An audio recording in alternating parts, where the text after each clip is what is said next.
Chapter 14.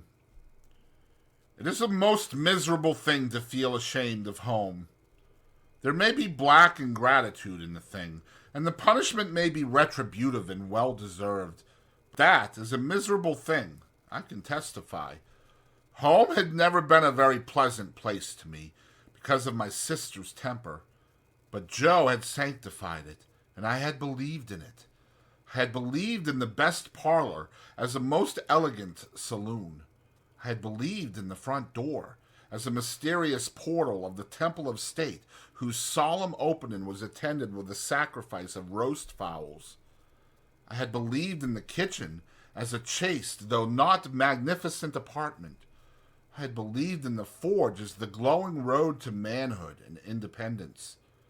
Within a single year, all this was changed. Now it was all coarse and common, and I would not have had Miss Havisham and Estella see it on any account. How much of my ungracious condition of mind may have been my own fault, how much Miss Havisham's, how much my sister's, is now of no moment to me or to anyone. The change was made in me. The thing was done. Well or ill done, excusably or inexcusably. It was done. Once, it had seemed to me that when I should at last roll up my shirt sleeves and go into the forge, Joe's prentice, I should be distinguished and happy. Now the reality was in my hold. I only felt that I was dusty with the dust of small coal, and that I had a weight upon my daily remembrance to which the anvil was a feather. There have been occasions in my later life, I suppose as in most lives, when I have felt for a time as if a thick curtain had fallen on all its interest and romance, to shut me out from anything save dull endurance any more. Never has that curtain dropped so heavy and blank as when my way in life lay stretched out straight before me through the newly entered road of apprenticeship to Joe. I remember that at a later period of my time, I used to stand about the churchyard on Sunday evenings when night was fallen, comparing my own perspective with the windy marsh view and making out some likeness between them by thinking how flat and low both were, and how on both there came an unknown way and a dark mist, and then the sea.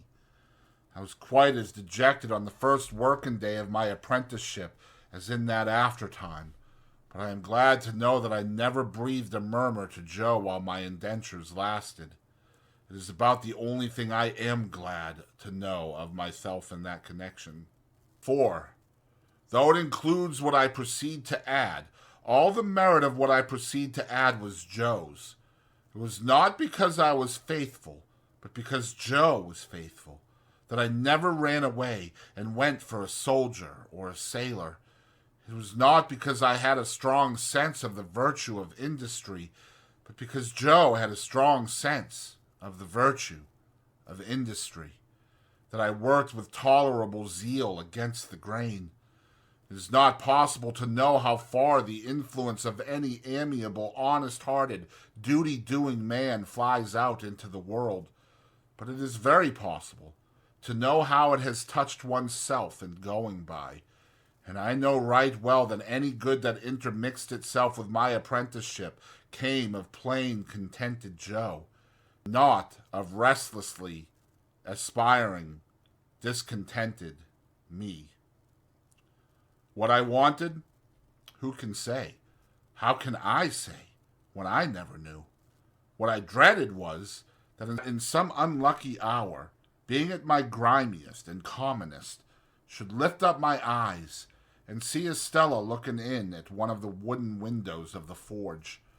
I was haunted by the fear that she would, sooner or later, find me out, with a black face and hands, doing the coarsest part of my work, and would exult over me and despise me.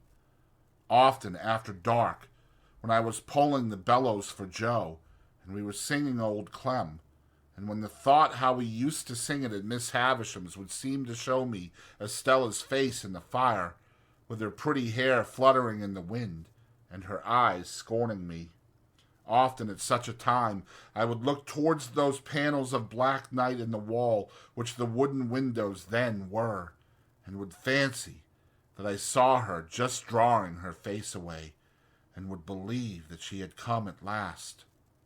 After that, we went in to supper.